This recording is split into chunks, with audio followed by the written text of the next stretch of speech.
అందరికీ నమస్తే అండి. ఇది మా భీమవరంలోనే అతిపెద్ద ఆంబోతు. వయసు ముదిరింది కూడా. వయసులో కూడా పెద్దదే.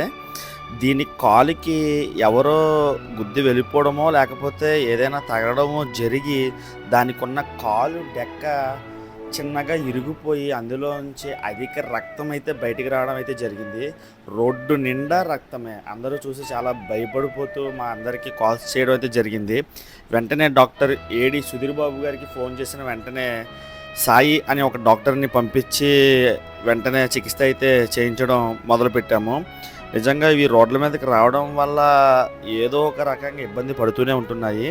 మూగజీవాలు సంరక్షణ ఇంకా అధికంగా జరగాలని చెప్పి అందరూ వీటి గురించి ఆలోచించాలని చెప్పి గో సంరక్షణ తరపున మేము కోరుకుంటూనే ఉంటాము. వీటికి ఏ హాని తగిలినా అవి చెప్పుకోలేవు. నిజంగా నరకయాతన పడుతూ ఉంటాయి. కావున దీనికి సంబంధించిన అధికారులు కూడా వీటి గురించి ఆలోచించి వీటిని ఒక సురక్షితమైన ప్రదేశాల్లో ఉంచితే చాలా మంచిదని చెప్పి మా అభిప్రాయం.